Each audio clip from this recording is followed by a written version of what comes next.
Hello guys, welcome back to my channel everything in one.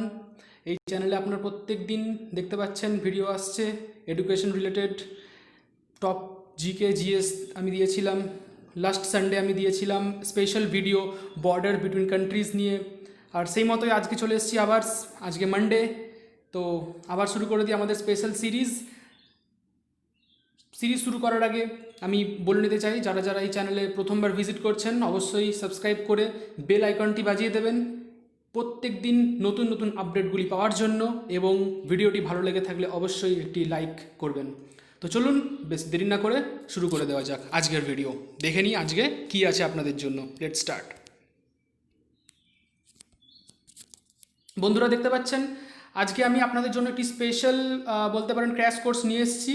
এই কোর্সে আমি আজকে থেকে শুরু করেছি যে আমাদের আপকামিং আছে NTPC, yet to announce any date, এখনও কোনো ডেট বলেনি তো, বাট এনটিপিসি পরীক্ষা তো হবে আপকামিং।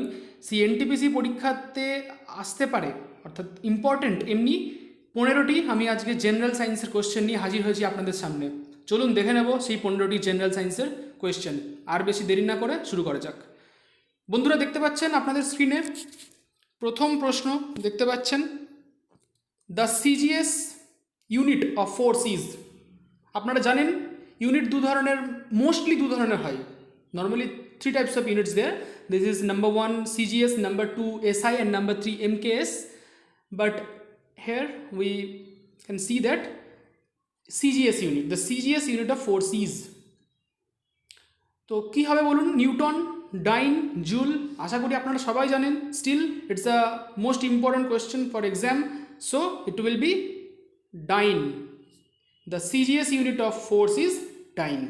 এটি দেখতে পাচ্ছেন আপনারা কবে এসেছিল? আরআরবি এএলপি টেকনিশিয়ান 2013 সালের। এই প্রত্যেকটি আমি যে 15টা প্রশ্ন আপনাদের আজকে বলবো, প্রত্যেকটি খুঁজে খুঁজে কোনো না কোনো আরআরবি অর্থাৎ রেলওয়ে রিক্রুটমেন্ট বোর্ডের কোনো না কোনো এক্সামে এসছে কোনো না কোনো সালে। তো এই প্রশ্নগুলো ভীষণভাবে ইম্পর্টেন্ট, বিকজ রেলওয়ে কোশ্চেন কিন্তু রিপিট করে, এটা আমি আপনাদের বলে দিলাম, কোশ্চেন রিপিটেশন হয়। So these all are very and equally important. CGS unit of force is dyne. বন্ধুরা বলে দিই একই সঙ্গে এর এসআই ইউনিটও পরীক্ষায় আসতে পারে। The SI unit of force তখন কি হবে? নিউটন। এটি হলো এসআই ইউনিট, নিউটন। এবং আরেকটিও প্রশ্ন এই রিলেটেড আসতে পারে, যেটি নিউটন এবং ডাইন এর মধ্যে একটি রিলেশন আছে, জানেন তো? ফোর্সের যে সিজিআই এবং এসআই ইউনিট, নিউটন এবং ডাইন এর মধ্যে রিলেশন আছে। What is the relation? রিলেশনটি হলো 1 newton equals to 10 to the power 5 dyne. This is the relation. এটিও পরীক্ষায় এসছে এবং আসতে পারে। So these are all most probable questions between in this topic.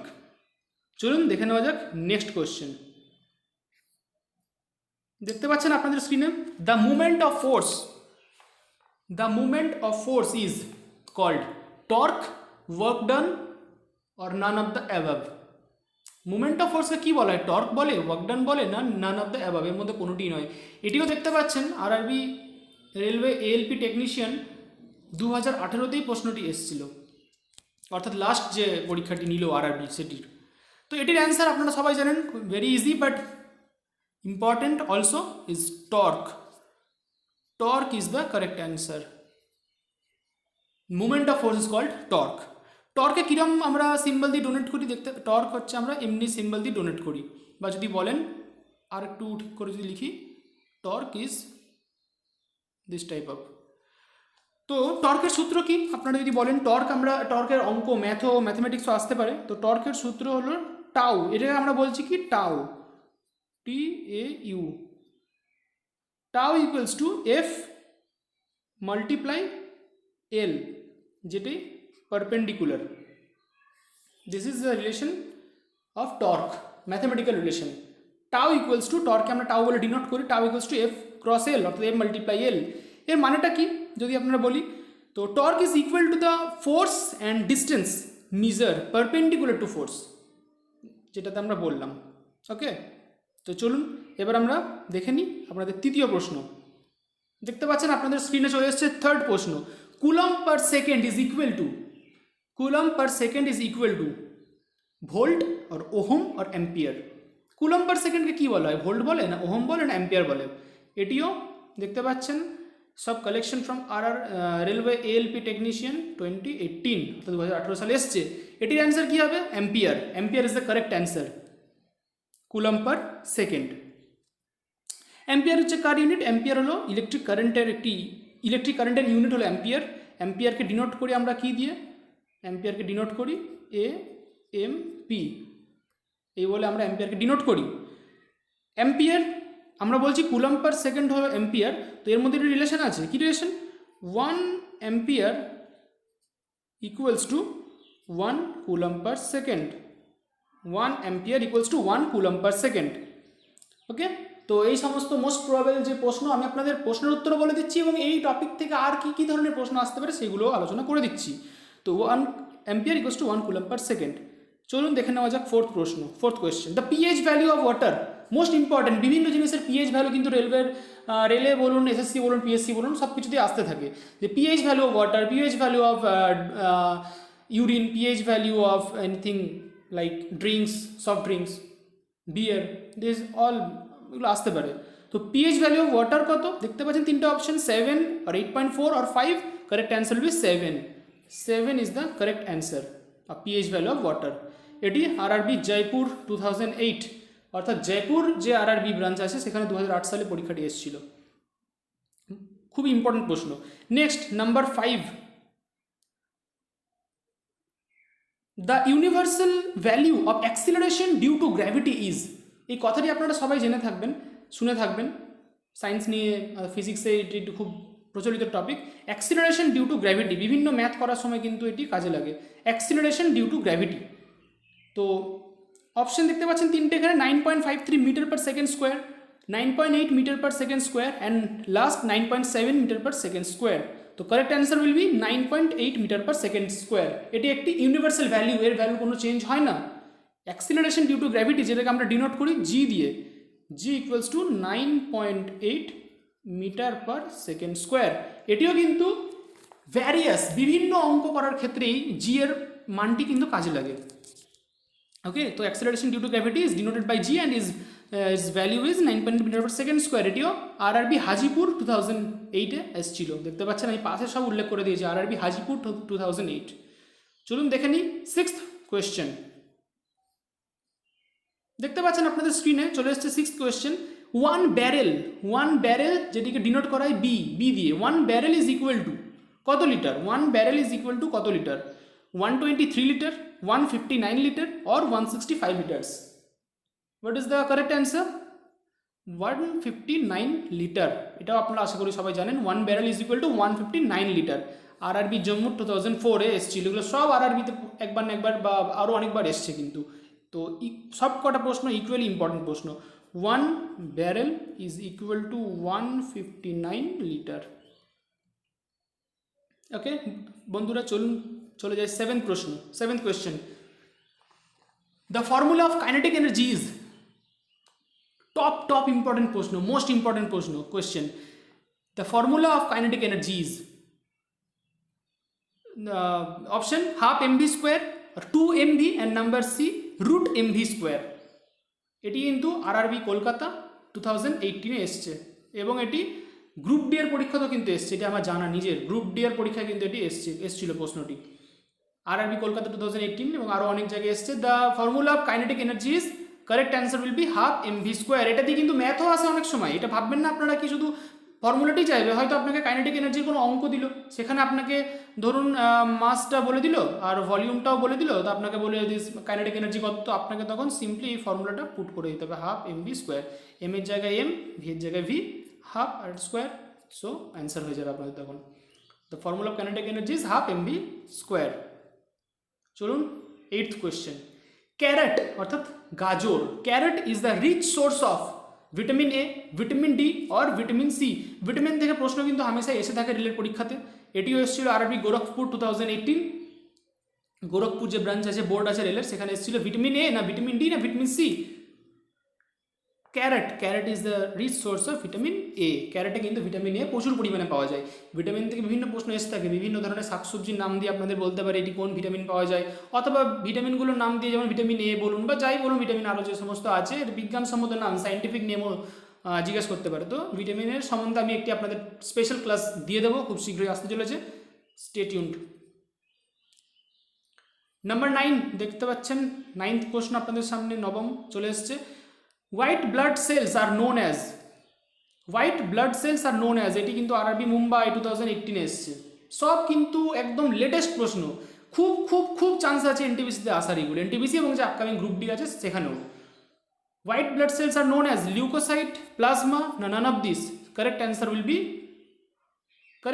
Will be leucocyte. White blood সেলসকে আমরা লিউকোসাইট নামে চিনি, এটি কিন্তু লাইফ সায়েন্স অর্থাৎ বায়োলজির প্রশ্ন, লিউকোসাইট নামে আমরা চিনি। চলে আসি 10th অর্থাৎ 10th কোশ্চেনে। দেখতে পাচ্ছেন 10th কোশ্চেন আপনাদের স্ক্রিনে।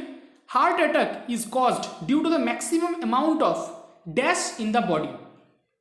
হার্ট অ্যাটাক যে মানুষের হয়, কেন হয়, কি কারণ? Heart attack is cause due to the maximum, শরীরে কোন পদার্থটা বেশি থাকার জন্য হার্ট অ্যাটাকটি আসার প্রবণতা দেখা যায় অর্থাৎ চান্সেস থাকে। কি হবে বন্ধুরা, আপনারা হয়তো জেনে থাকবেন, এটি কিন্তু আরআরবি কলকাতা 2013 সালে এসেছিল। Cholesterol is the correct answer. Cholesterol অর্থাৎ চর্বি জাতীয় জিনিস যদি আমাদের শরীরের মধ্যে বেশি থাকে তাহলে কিন্তু আমাদের হার্ট অ্যাটাক হওয়ার প্রবণতাটা খুব বেড়ে যায়। So cholesterol is the correct answer. চলুন এবার আমরা দেখে নিই 11th question. Density of water is maximum at, জলের যে ঘনত্ব সেটি ম্যাক্সিমাম কততে হয়, কত ডিগ্রি? দেখুন এখানে 3টে অপশন আছে, অপশনগুলি কি কি? 4 ডিগ্রি সেন্টিগ্রেড, 3.4 ডিগ্রি সেন্টিগ্রেড আর 2 ডিগ্রি সেন্টিগ্রেড। দেখতে পাচ্ছেন আপনারা, এটি কিন্তু এসেছিল আরআরবি আজমের 2018। সো এটা কিন্তু খুবই ইম্পর্টেন্ট প্রশ্ন সায়েন্সের। 4 degree centigrade is the correct answer. 4 degree centigrade টেম্পারেচারে ওয়াটারের যে ডেন্সিটি সেটি ম্যাক্সিমাম হয়। Okay friends, so this is the answer. আচ্ছা ধরুন আপনাদের পরীক্ষাতে এটি দেখতে পাচ্ছেন এখানে যে 4 ডিগ্রি সেন্টিগ্রেড লেখা আছে, আপনার ধরুন দিল ফারেনহাইট, বললো কি কত ফারেনহাইটে হয়, তাহলেও আপনাদের জেনে রাখতে হবে তো, বিকজ নাহলে আপনারা পারবেন না। সো 4 ডিগ্রি যদি আমাদের সেন্টিগ্রেড হয় সেটি কত ডিগ্রি ফারেনহাইট হচ্ছে? 39 ডিগ্রি ফারেনহাইট। অর্থাৎ যদি আপনাদের প্রশ্ন ফারেনহাইটে আসে তাহলে আপনারা বলতে পারবেন ফারেনহাইট 39। সো 4 ডিগ্রি সেন্টিগ্রেড, এটাই মোস্টলি এটাই অপশনে আসে সেন্টিগ্রেডটা, বাট স্টিল বলা যায় না এনটিপিসি কি দিতে পারে, প্রশ্ন ঘুরিয়ে দিতেই পারে। সো 39 ডিগ্রি ফারেনহাইট জেনে রেখে দেবেন এটাও।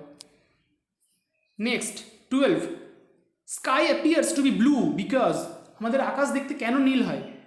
3টে অপশন দেখতে পাচ্ছেন, scattering of light, magnitude of light আর ফ্রিকোয়েন্সি অফ লাইট।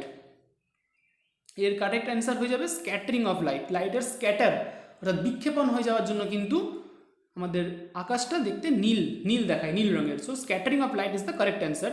এটি এসেছিল আরবি চেন্নাই 2018, চেন্নাইতে যে লাস্ট পরীক্ষাটি হয়েছিল চেন্নাই বোর্ডের, এই প্রশ্নটি কিন্তু এসেছিল।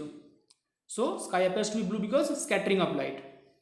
Next number 13, scalar quantity does not have, scalar quantity does not, আপনারা জানেন কি স্কেলার কোয়ান্টিটি ভেক্টর কোয়ান্টিটি দু ধরনের হয়, স্কেলার এবং ভেক্টর। তো দুটোর মধ্যে ডিফারেন্সও আসে প্রশ্নতে। এখানে এসছে scalar quantity does not, scalar quantity কি থাকে না? ডিরেকশন আর সাইজ আর ম্যাগনিটিউড, কোনটি থাকে না? কারেক্ট অ্যান্সার হবে ডিরেকশন। ভেক্টরের কিন্তু ডিরেকশনও থাকে ম্যাগনিটিউডও থাকে, বাট স্কেলারের ডিরেকশনটি থাকে না। ঠিক আছে, এটি আরআরবি কলকাতা 2018-তে এসেছিল। সো আপনাকে যদি বলে যে কটা স্কেলার কোয়ান্টিটি, কিছু এটাও প্রশ্ন আসতে পারে, কিছু কোয়ান্টিটির নাম দিয়ে দিল একটা বা দুটো, দিয়ে বললে এটা কোন ধরনের কোয়ান্টিটি, স্কেলার না ভেক্টর। তো আপনারা জেনে রেখে দিন এখানে স্কেলার কোয়ান্টিটি যেহেতু প্রশ্নতে আছে, সো স্কেলার কোয়ান্টিটির কটা এক্সাম্পল কী হবে? ধরে নিন টাইম হয়ে গেল, ভলিউম হয়ে গেল, then mass is another example, টেম্পারেচারও scalar quantity example. So time, volume, mass, temperature আরও এটসেট্রা অনেক আছে, আপনারা জানেন ভালো করে, আমি জাস্ট কটা উল্লেখ করে দিলাম, এগুলো স্কেলার কোয়ান্টিটির এক্সাম্পল। ওকে, সো স্কেলার কোয়ান্টিটির কিন্তু ডিরেকশন থাকে না। Next number 14 question, which of the following has the highest penetrating power? 3টে অপশনের মধ্যে কোনটির পেনিট্রেটিং পাওয়ার সব থেকে কিন্তু বেশি থাকে? Which of the following has the highest? কী কী অপশানে আছে? Alpha rays, beta rays and gamma rays. Penetrating পাওয়ারটা কি? পেনিট্রেটিং পাওয়ারটা কি এটা না জানলে তো অ্যান্সারটা পারবেন না। তো পেনিট্রেটিং পাওয়ার হচ্ছে বাংলা কথা ভেদন ক্ষমতা, অর্থাৎ কোন রশ্মির ভেদন ক্ষমতা সবচেয়ে বেশি, যেটি ভেদ করে চলে যেতে পারে, আলফা না বিটা না গামা? তো বন্ধুরা এর অ্যান্সার হয়ে যাবে গামা রেজ। আপনারা আলফা বিটা গামা তিনটারই অনেক ক্যারেক্টারিস্টিক্স আছে, পড়ে থাকবেন, না পড়লে পড়ে নিন, খুব ইম্পর্টেন্ট, প্রশ্নতে বিভিন্ন টাইপের আসতে পারে, এটি কার প্রপার্টি এটি কার প্রপার্টি। সো এখানে কিন্তু পেনিট্রেটিং পাওয়ার কোশ্চেনে এসছে, এটা দেখুন আরআরবি পাটনা 2018-তে এসেছিল, তো এটি উত্তর হবে গামা রেজ। নাম্বার 15, আজকে last, an A B blood group person can give blood to. ধরে নিন কোনো ব্যক্তির ব্লাড গ্রুপ হলো A B, A plus B plus A minus O সবারই তো থাকবে না, তো এ বি ওর ব্লাড গ্রুপ আছে, তো এ বি ব্লাড গ্রুপে যারা পার্সন, যারা মানুষ, তারা কাদেরকে ব্লাড দিতে পারবে, can give blood to? Option তিনটা আছে, both A and B, only A B, না সি আছে এ বি অ্যান্ড ও। তো বন্ধুরা এটার কারেক্ট অ্যান্সার কি হয়ে যাবে? দেখুন এটা আরআরবি চেন্নাইতে এসছে 2018 সালে, তো এটার অ্যান্সার হয়ে যাবে এ বি, বা বলতে পারেন এবি পজিটিভ।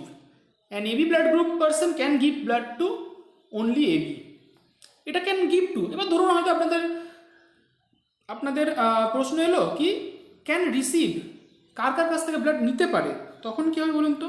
এটি হবে all blood type, all blood type, সবার কাছ থেকে কিন্তু এই এবি নিতে পারে ব্লাড, কিন্তু দিতে পারে অনলি কাকে, না এবিকে। তো ঠিক আছে বন্ধুরা, এই ছিল আজকের 15টি প্রশ্ন। আপনারা দেখতে পাচ্ছেন এখানে সবই কিন্তু কোনো না কোনো সালের, বিশেষ করে লেটেস্ট 2018-তে কলকাতা, চেন্নাই, জম্মু, আজমের, ভোপাল, মুম্বাই, এইগুলো কোনো না কোনো সাল থেকে, গোরখপুর, হাজিপুর, পাটনা, জম্মু, এগুলো কোনো না কোনো সালের অবশ্যই আসা প্রশ্ন, আমি সেগুলোই আপনাদের সামনে আলোচনা করলাম। বুঝতে পারছেন? আশা করি ভিডিওটি আপনাদের জন্য খুবই হেল্পফুল হয়েছে, আপনারা অনেক কিছু শিখতে পেরেছেন, জানতে পেরেছেন। যদি হেল্পফুল মনে হয় একটি লাইক করে দেবেন, চ্যানেলে প্রথমবার হতে হলে সাবস্ক্রাইব করে বেল আইকনটি বাজিয়ে দেবেন, ডেলি জিকে জিএসের ভিডিও এই চ্যানেলে পাওয়া যায়। আজকের মতো এতটা অবধি, stay home stay safe, good bye.